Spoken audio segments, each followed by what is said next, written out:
Oke, selamat pagi, selamat siang, dan selamat sore teman-teman semua.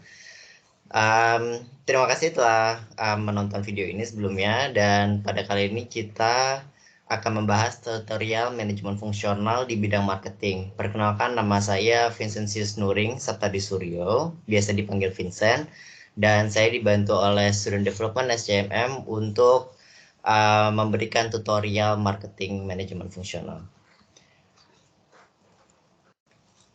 Agenda kita pada hari ini ada 7, kelihatannya banyak tapi sebenarnya tidak begitu kompleks. Jadi kita akan mengetahui, mereview lagi apa itu marketing, lalu kita akan membahas tentang segmentation, target, dan positioning. Kita akan membahas juga tentang branding, pricing decision, channel distribution, dan juga promotional strategi. Dan di bagian akhir kita akan membahas ujian tengah semester tahun lalu, yaitu tentang Nike Case. Jadi kita akan mulai dari awal. Definisi marketing itu apa? Dan definisi marketing itu didefinisikan sebagai aktivitas atau institusi set atau proses yang membuat, mengkomunikasikan, mendeliver ataupun bertukar informasi atau offerings yang mempunyai nilai-nilai bagi customer, client, partner, dan society. Dan consumer itu siapa? Consumer itu adalah end user atau ultimate user dari sebuah produk ataupun jasa. Aktivitas marketing di sini sebetulnya banyak, tapi dalam hal besarnya itu ada 4, yaitu ada market research, developing the product, pricing the product, dan juga bagaimana kita menghantarkan produk ini ke consumer. Marketing sendiri itu ada 4, yaitu ada product, promotion, place, dan price. Kalau produk itu adalah barang ataupun jasa atau ide atau kombinasi dari hal itu yang kita create, yang kita buat untuk memuaskan consumer dalam bisnis dari pertukaran proses ataupun atribut yang include dari features, functions, benefits, dan penggunaannya juga. Lalu kalau promotion adalah kita sebagai marketers itu mengkoordinasi komunikasi dan yang bisa menginfluence atau mempengaruhi sikap dan juga persepsi masyarakat atau consumer terhadap produk ataupun jasa yang kita offer kepada mereka. Lalu ada place, yaitu adalah tempat di mana produk atau jasa kita itu bisa diakses dalam waktu dan lokasi tertentu. Dan juga untuk price, kita mengassign suatu value, di sini adalah uang, terhadap produk ataupun jasa kita, dan consumer itu harus menukar uangnya dengan barang ataupun jasa yang kita offer kepada mereka. Triple bottom line atau inti dari marketing adalah financial bottom line atau biasa disebut profit, the social bottom line biasa disebut people, dan juga environmental bottom line atau biasa disebut planet. Jadi kalau profit itu adalah financial profit to stakeholders. Tentu saja kita dengan mengoffer barang dan jasa, kita ingin menaikkan value kita sebagai perusahaan ataupun sebagai entitas bisnis, sehingga kita mendapatkan profit dari jasa ataupun barang yang kita keluarkan atau kita offer kepada consumer. Lalu di sini ada social bottom line. Jadi selain kita ada profit, kita juga harus berusaha bagaimana kita bisa berkontribusi terhadap komunitas yang perusahaan itu operasional. Lalu untuk environmental itu dengan banyaknya isu tentang greenhouse warming dan juga global warming dan juga CO2 emission dan segala macamnya, kita harus berusaha bagaimana membuat lingkungan bisnis atau praktek-praktek bisnis kita ini berkelanjutan yang meminimalisir efek samping atau efek negatif untuk lingkungan sekitar, atau malah jika bisa, jika memungkinkan, kita malah meningkatkan kondisi lingkungan di sekitar kita. Value marketing ada 2 yang besarnya, itu adalah value proposition dan value chain. Value proposition di sini didefinisikan sebagai marketplace offering yang secara adil dan secara akurat itu menambah nilai-nilai yang akan direalisasikan jika jasa atau produknya itu dibeli. Lalu value chain adalah aktivitas-aktivitas yang didesain, produce, market, dan delivering, dan supporting any product. Lalu kita akan lanjut ke segmentation, targeting, dan positioning. Segmentation itu artinya kita mengidentifikasi dan kita mendeskripsi segmen market mana atau proses mengklasterisasi gitu ya, dari market yang sangat besar menjadi lebih kecil sehingga kita bisa tahu gitu. Nanti prosesnya akan lebih lanjut di targeting gitu. Jadi setelah kita tahu segmennya, kita bisa tahu mana yang kita ingin offer produk kita atau jasa kita. Dan segmentation variable ini adalah dimensi-dimensi dari segmentation tersebut. Jadi biasanya segmentation variable ini dipisahkan melalui homogeneous group, yang setiap homogeneous group itu mempunyai kebutuhan dan juga preferensi yang berbeda-beda. Selanjutnya di sini ada contoh segmentation variable. Jadi kita ada segmenting consumer market yang sangat besar tadi, kita pisahkan menjadi 3, yaitu demografik, berdasarkan demografik, psikografik, dan behavior. Dan demografik sendiri kita bisa pisahkan lagi berdasarkan umur, gender, lalu family life cycle, dari income-nya, dari pendapatannya, etnisitas, dan juga tempat tinggal. Nah, dari latar belakang konsumen ini, kita bisa mentarget nantinya mana customer segmen mana yang kira-kira cocok untuk produk kita ataupun jasa kita, sehingga kita tidak percuma dalam marketing produk atau jasa itu. Kalau segmen marketnya salah, maka nggak ada yang mau beli. Tapi kalau misalnya kita sudah melakukan ini dan kita bisa menilai itu bahwa itu cocok, dan kemungkinan besar produk atau jasa kita laku itu lebih besar. Nah, setelah kita men-segmentation market, kita harus mentarget gitu. Di sini targeting didefinisikan sebagai proses evaluasi segmen dan mana yang harus kita lakukan. Jadi ada 3 fase utama, yaitu kita mengevaluasi segmen market. Jadi setelah tadi yang saya sudah jelaskan tentang demografi dan psikografi dan segala macamnya, kita harus mengidentifikasi mana yang cocok, mana yang tidak cocok. Dan ketika cocok, oke, berarti itu adalah V1 kita. Kita mendapatkan segmen market yang kira-kira cocok untuk produk kita ataupun jasa kita, dan itulah yang kita incar. Dan kita akan move to phase 2, di mana kita mendevelop segmen profile. Gitu. Bagaimana deskripsi itu, tipikal customer-nya kayak gimana sih di segmen itu, ciri-cirinya, customer behavior-nya, dan segala macam. Ini termasuk kalau tadi di chapter 1 itu adalah tentang market research. Dan ketika phase 3, kita bisa choose a targeting strategy. Choose a targeting strategi, kita sebagai marketer itu harus bisa mendesain targeting strateginya seperti apa.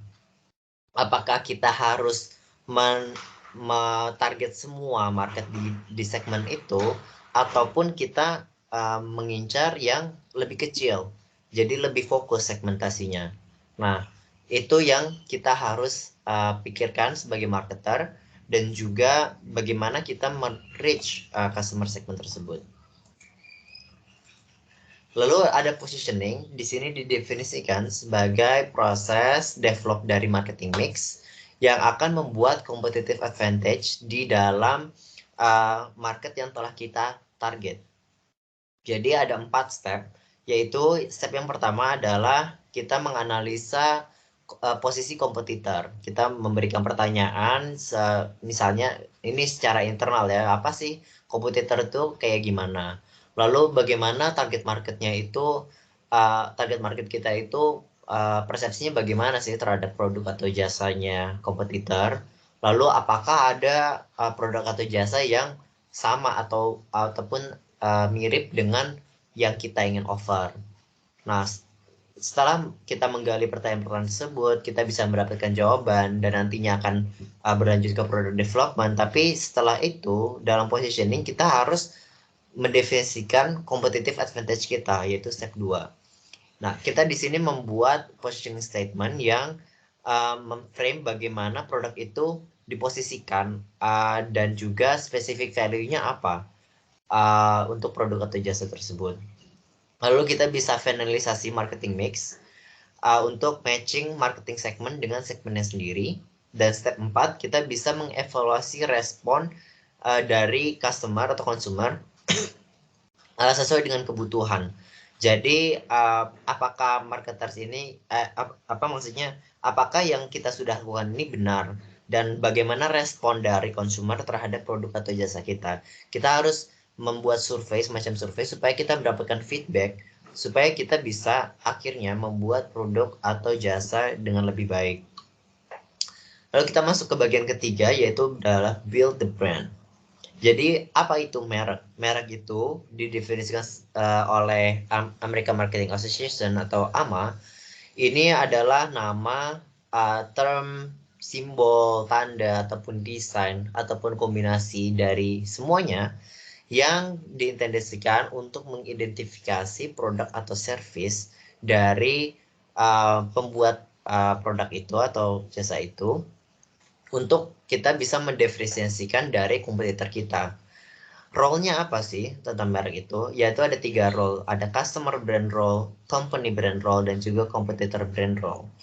Dalam aplikasinya, customer brand role itu memberikan informasi tentang produk atau jasa yang kita offer. Jadi misalnya ada ayam McD, kita tahu kalau ayam McD itu selalu ada bungkusnya, atau misalnya ada ciri khas rasanya atau tepungnya dari formulasinya. Itu adalah persepsi customer terhadap produk McDonald misalnya. Lalu juga educate customer about the product. Jadi misalnya dengan dengan produk elektronik misalnya Apple ataupun Samsung, mereka bisa ada ciri khas sendiri. Oh ya, kalau brand Apple itu produknya seperti ini. Kalau brand Samsung produknya seperti ini ciri khasnya. Lalu brand role yang ketiga untuk customer adalah kita meng-reassure, kita meyakinkan customer dalam purchase decision-nya karena merek ini adalah identitas kita di dalam market. Lalu ada company brand role. Company brand role ini sifatnya lebih memprotek kita dalam legal protection untuk trademark. Misalnya Tesla membuat mobil listrik dan baterainya itu ataupun sistem di dalamnya itu adalah milik Tesla sendiri. Dan dengan kita membuat brand Tesla, itu tidak akan bisa dengan mudah ditiru oleh kompetitor karena kita mempunyai paten terhadap teknologi tersebut. Lalu brand role yang kedua untuk company adalah itu mengoffer efektif dan efisien metodologi untuk categorizing produk. Jadi kita misalnya tahu, oh ya kalau Wipol itu pasti produknya tentang lantai, pembersih lantai. Oh kalau misalnya Soklin ya itu pembersih baju. Jadi kita bisa tahu dengan mereknya aja, dengan mendengar nama company-nya atau mendengar nama mereknya, kita tahu apa aja yang mereka offer dalam market. Lalu yang ketiga role of brand itu adalah competitor brand role, yaitu bisa memprovide kompetitor dengan benchmark. Jadi misalnya tadi kita ambil contoh Apple dan Samsung misalnya, mereka bisa tahu, oh ya kalau Apple kualitasnya di level 1 misalnya, lalu Samsung masih di level 2 atau 3 gitu. Di level 1 ini maksudnya paling atas gitu ya. Oh ya kita Samsung bisa membuat Apple sebagai benchmark untuk product development selanjutnya supaya bisa menggain competitive advantage.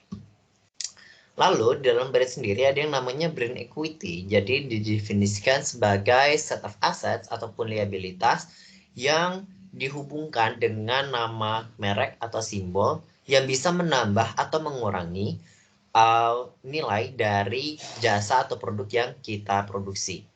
Nah, ada 5 dimensi dari brand equity, yaitu brand awareness, brand loyalty, perceived quality, brand association, brand assets. Jadi kalau brand awareness itu kita signal ada familiaritas ataupun aware gitu ya. Kalau misalnya orang tidak aware tentang brand kita, orang nggak akan tahu. Misalnya produk Apple tentang apa sih kalau misalnya Apple itu tidak membuat brand awareness yang kuat gitu, orang tidak akan tahu gitu. Apa itu Apple gitu. Lalu ada brand loyalty, reflects a commitment to repeat purchases. Jadi di sini adalah di mana ekuitas brand ini bagaimana brand itu bisa menarik pembeli yang sudah beli sebelumnya. Jadi misalnya kalau kita beli produk LG misalnya, kita puas dengan LG-nya, oh ya kalau misalnya saya beli mesin cuci pasti LG karena saya puas nih dengan produk sebelumnya, saya mau ganti ya LG lagi gitu misalnya. Itu adalah bagian dari brand loyalty. Lalu ada perceived quality, jadi produk atau jasa yang kita lakukan bisa positif ataupun negatif dan itu melekat dengan brand kita. Lalu ada asosiasi brand, yaitu number of emotional, psychological, dan performance association dengan merek yang kita offer. Dan juga ada brand asset, yaitu adalah position asset seperti paten ataupun trademark yang bisa mewakili competitive advantage yang signifikan.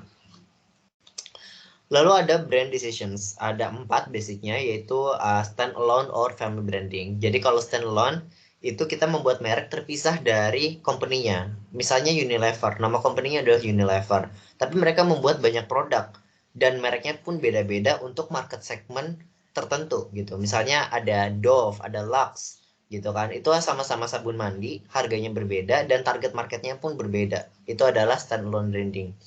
Lalu ada family branding, ada sinergi di dalam merek dan juga company-nya. Misalnya Apple tadi, ya Apple ada iPhone gitu kan, misalnya ya udah Apple iPhone gitu. Dan Samsung misalnya S series gitu ya, G series itu adalah family branding gitu. Nah, lalu yang kedua adalah national or store branding. Kalau misalnya nasional itu adalah produk yang dijual di semua negara dalam satu merek. Misalnya Indomie. Di mana-mana Indofood itu membuat produk Indomie di semua di seluruh Indonesia maupun di luar negeri yang namanya Indomie. Lalu ada kalau store branding itu adalah market their own products through branding. Jadi misalnya Superindo atau Carrefour, misalnya mereka ada masuk nih dari Gulaku, tapi mereka biasanya membuat produk sendiri gitu ya, produk gula sendiri dengan merek nama store mereka. Kalau misalnya teman-teman pernah mampir gitu ya ke supermarket, ada yang misalnya di Superindo tuh kalau nggak salah namanya 365 gitu. Nah itu adalah bagian dari store branding. Lalu ada branding decision yang ketiga, ada licensing. Jadi kita mengoffer manufacturing yang lain untuk menggunakan brand kita untuk set fee percentage of sales.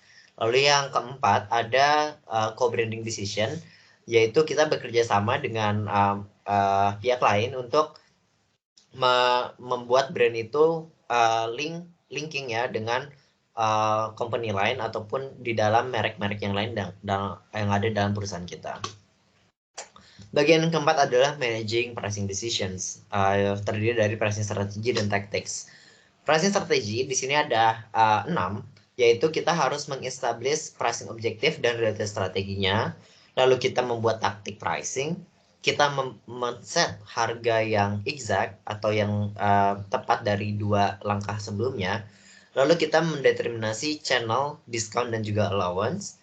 Kita mengexecute perubahan harga, dan terakhir kita harus mengetahui atau memahami legal konsiderasi legal di dalam pricing, hubungannya dengan kebijakan pemerintah dan segala macamnya. Di sini kita akan membahas 2 saja, yaitu langkah pertama dan kedua. Yang pertama adalah establishing pricing objektif dan related strategi. Jadi dengan kita membuat objektif, tujuan kita apa nih masuk ke pasar itu? Misalnya kita ingin tahun ini kita harus menambah market share. Berarti strategi yang kita gunakan adalah price penetration, di mana price-nya itu lebih rendah dibanding kompetitor yang lain sehingga kita bisa mendapatkan keuntungan dari kuantitas produk ataupun jasa yang kita jual dari market. Tapi kalau misalnya tujuan kita adalah at the highest possible initial price, ini biasanya terjadi dalam elektronik. Jadi misalnya game konsol ataupun handphone, kita biasanya menggunakan strategi price skimming. Jadi pada saat itu launching, harganya itu tinggi, diset tinggi, dan karena produknya itu tahan selama beberapa tahun dan bakal ada produk baru yang muncul dari perusahaan yang sama, maka produk yang di tahun ini keluar akan lama-lama turun harganya gitu, sesuai dengan value masyarakat terhadap produk itu. Lalu kalau misalnya tujuan kita adalah profit maximization, ini biasanya kita sebagai target marketer itu harus bekerja sama dengan finance berapa return of investment-nya. Dan dengan menghitung ROI, kita bisa ngeset harga minimal harganya itu ROI-nya return, dan kita bisa men-set harga itu misalnya berapa persen di atas ROI gitu. Lalu ada misalnya tujuan kita adalah benchmark competition. Nah ini sangat sering terjadi, yaitu kita membuat strategi competitor based pricing.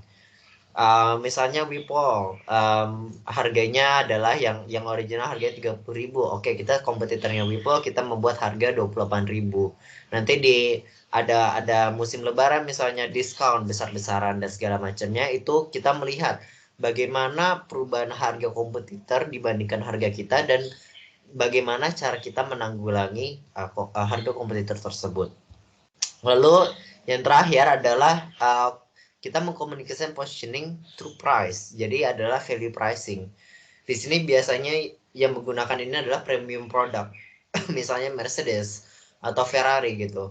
Mobil-mobilnya itu sangat mahal, sangat-sangat mahal untuk market yang secara umum ya.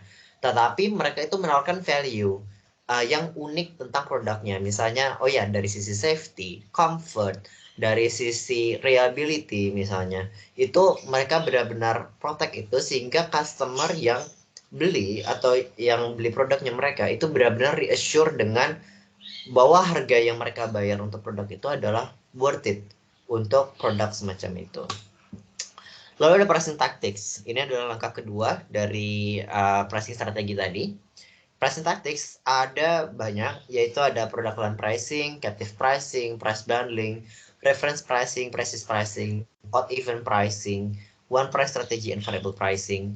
Ada everyday low pricing dan high low pricing dan juga auction pricing. Lalu bagian kelima ada channel distribution. Jadi setelah kita men-set harganya, kita melakukan market research, kita men-set harga, kita akan mendeterminasi cara apa supaya produk kita itu sampai ke customer. Channel types itu ada banyak caranya. Misalnya ada dari middleman, yaitu entitas bisnis ataupun person yang menghubungkan produser dengan end users atau consumers. Lalu ada merchant middleman, middleman yang membeli produk dari kita lalu jual lagi dengan harga yang mereka mau, dan biasanya mereka memberikan merek mereka sendiri. Lalu ada manufacturer's agent, yaitu entitas bisnis yang menegosiasikan purchase, sales ataupun keduanya, tetapi mereka tidak membawa merek atas nama mereka sendiri.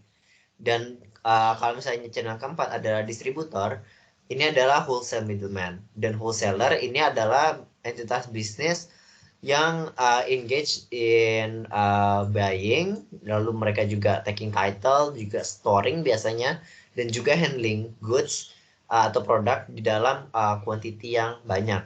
Di sini misalnya distributor aqua atau distributor minyak misalnya, mereka membeli bundle dari pabrik banyak gitu, mereka mengurusi ekspedisi produknya, lalu mereka menjual lagi gitu ke end consumer. Lalu ada jobber, yaitu middleman yang membeli langsung dari produk dan juga langsung salesnya itu ke retailer. Jadi bukan ke end consumer tapi ke retailer.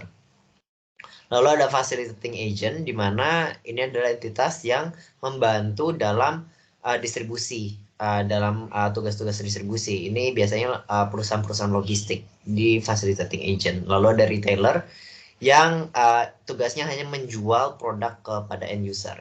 Dan direct channel, misalnya kita sebagai produser, kita langsung menjual ke end user, itu juga bisa.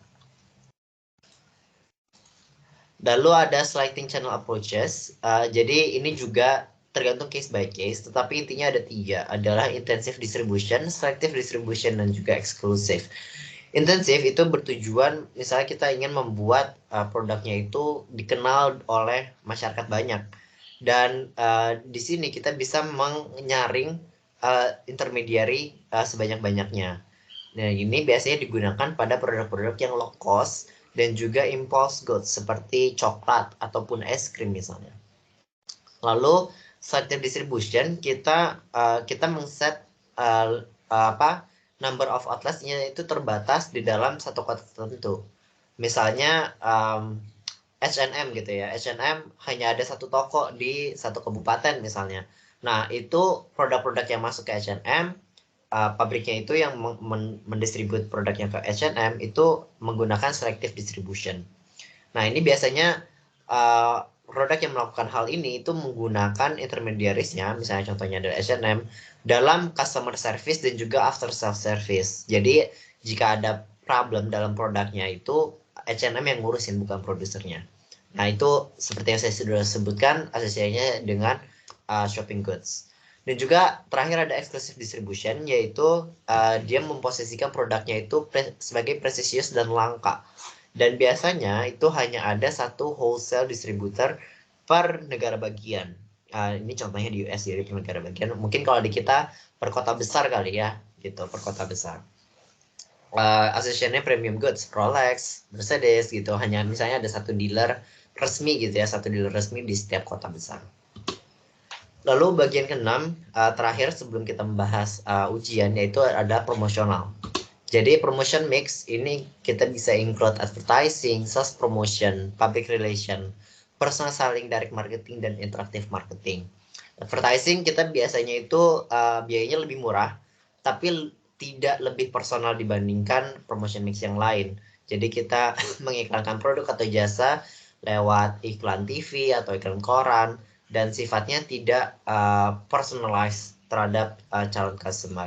Tapi itu bagus untuk low cost goods, jadi supaya produknya dikenal oleh banyak massa. Lalu ada sales promotion, yaitu kita provide inducement and user consumer untuk membeli produk kita. Misalnya di sini kita memberikan voucher. Misalnya Gojek memberikan voucher ongkir gratis misalnya, atau Blibli memberikan voucher 30% atau 20% gitu. Itu adalah bagian dari sales promotion. Lalu ada public relation, di mana systematic approach untuk mempengaruhi sikap juga opini dari customers dan others. Jadi dengan public relation kita bisa mempengaruhi persepsi masyarakat ataupun target market segment kita terhadap produk atau jasa yang kita offer. Lalu ada personal selling, di mana ini one-to-one personal communication with a customer by a salesperson. Jadi kalau teman-teman pernah menonton filmnya Will Smith ya, saya lupa judulnya, yang dia itu jadi salesman untuk alat kedokteran. Nah, dia itu door to door untuk menjual alat itu ke dokter, itu dinamakan personal selling. Lalu ada direct marketing, seperti yang kita sudah sebutkan sebelumnya, yaitu interactive marketing system. Misalnya ini dari produser ya, langsung ke end consumer. Itu mereka bisa membuat advertising media dari measurable response ataupun transaksi dari lokasi yang lain. Misalnya ini digunakan oleh startup. Jadi startup membuat produk apa dan itu langsung dipromosikan dari websitenya langsung. Lalu interactive marketing, yaitu internet driven relationship di antara perusahaan, mereknya, dan juga customer. Lalu di dalam promosi ada dua strategi utama, yaitu push dan pull. Kalau push strategi itu fokus ke channel distribusi dan juga membuat offering membuat offering into the channel. Jadi kita mempush produk itu, kita mempromosi produk itu ke dalam channel-channel kita. Lalu ini mengandalkan personal selling dan juga sales promotion. Tapi kebalikannya, kalau pull strategi itu kita menstimulat demand dari offering yang dilakukan oleh end user. Biasanya kita menggunakan advertising, consumer directed sales promotion, PR, ataupun direct dan interactive marketing untuk meng-create atau seperti menginitiate demand dari persepsi customer. Oke, sekarang itu adalah pembahasan teorinya. Sekarang kita akan masuk ke ujian tengah semester tahun lalu. Di sini ada Nike case dari Kaepernick Ads, dan saya tidak akan membahas case-nya secara mendalam. Nanti kalau teman-teman lihat presentasi ini, saya sudah submit link untuk supaya teman-teman bisa membaca linknya langsung case study tentang apa. Tapi intinya karena ini sifatnya adalah case study, tidak ada jawabannya eksak. Jadi saya Di sini hanya akan meng-guide bagaimana melihat soal dan juga teori mana yang harus dipakai. Jadi misalnya dalam UTS tahun lalu, kita mempunyai question yang pertama adalah marketing is the activity, set of institutions, process for creating, communicating, delivering, and exchanging offerings that have value for customers, clients, partners, and society at large. Itu adalah definisi dari marketing ya. Lalu according to the article, jadi kita basisnya adalah case study itu, kita harus mendefinisikan dan menjelaskan nilai-nilai apa yang di-offer oleh Nike dan kepada siapa value itu offer. Di sini yang saya garis bawahi adalah bagian teori yang harus kita lihat. Jadi misalnya value that is offered of Nike. Di sini saya kasih hyperlink juga. Jadi value of marketing ada value proposition dan value chain. Nah, itu apa? Bagaimana Nike itu value proposition-nya bagaimana dan value chain-nya bagaimana? Itu bisa dijelaskan dengan basisnya teori itu dan juga case study. Dan to whom itu adalah kaitannya dengan segmentation variable misalnya. Bagaimana mereka mengsegmen market dan itu bisa dijelaskan juga basisnya juga case study. Lalu pertanyaan 1B adalah based on the dimension of brand equity. Di sini brand equity saya garis bawahi. Explain whether Nike's partnership with Kaepernick might have positive impacts for its brand equity. Jadi sekali lagi dengan kita bisa tahu keywordsnya di sini, keywordsnya adalah brand equity, kita bisa lihat teorinya brand equity itu seperti apa. Oh ya, ada 5 dimension ini, bagaimana 5 dimension ini relate kepada case study yang ada di soal UTS. Lalu question 2 adalah Nike is one of the premium brands in the apparel product category. As a premium brand, Nike must adjust its pricing strategy. In your opinion, what are the pricing objective, related strategy, and pricing tactics that have been chosen by Nike? Are there any advantage or risk of these strategies? Jadi sekali lagi di sini saya garis bawahi pricing objective and related strategies ini berhubungan dengan langkah pertama dari pricing strategi ya. Jadi ada objektif dan strateginya apa. Nah, ini misalnya, oh ya premium brand mungkin Nike pakai value pricing atau mungkin pakai target ROI, kita nggak tahu itu unless kita baca case study-nya. Dan pricing tactics ini juga saya sudah garis bawahi. Nike itu dalam case ini pakai tactics yang mana? Apakah price bundling ataupun option pricing atau mungkin product line pricing dan segala macamnya. Lalu question 3, based on the number of distribution channel, di sini distribution channel adalah teori yang kita pakai, that play a role in delivering their products to consumers, which is the best for Nike products, intensive, selective, or exclusive distribution. Ini ada channel types, bisa kita lihat mana yang dipakai oleh Nike dalam spesifik case tersebut, dan juga bagaimana dia choose distribusinya, apakah dia memakai intensif atau selektif atau eksklusif gitu. Lalu question yang terakhir, based on the article above, define the Nike's new advertisement target audience. Do you think the decision to use Colin Kaepernick as the endorser to strengthen Nike's brand personality is wise or correct? Complete your argument by providing the pros and cons of the decision. Tadi kalau misalnya di question 1 kita ada segmentation, lalu setelah kita go through the questions-nya dengan baca case tadinya, kita bisa tahu nih apakah segmentasinya berubah dari awal dengan Kaepernick Ads ini gitu. Dan kita harus menjelaskan itu hubungannya bagaimana dan perubahannya apa saja. Dan dengan perubahan segmentasi itu kelebihan dan kekurangannya apa. Itu ya, dan apakah decision ini benar gitu oleh Nike. Dan itu memang jadi intinya adalah untuk menjawab soal UTS yang sifatnya case study, kita harus cari tahu dulu keyword teorinya itu apa. Lalu kita baca dulu teorinya, lalu kita sambungkan dengan case-nya. Dan dari situ setelah menghubungkan teori dan case, kita menambahkan atau menjelaskan sendiri persepsi kita tentang masalah yang ada untuk menjawab soal. Jadi hubungan antara teori dan case study ini kita kembangkan lagi dengan pengalaman yang ada ataupun opini kita yang ada. Jadi tidak ada jawaban exact. Semuanya jawabannya opini. Jadi tapi ini adalah guidance generalnya. Oke teman-teman, itu saja dari saya dan Student Development untuk marketing manajemen marketing manajemen fungsional. Jika ada pertanyaan bisa saja langsung email saya di visnesis.nuring@ui.ac.id. Ya, terima kasih telah mendengarkan dan good luck untuk ujian tengah semester di Manifung Marketing.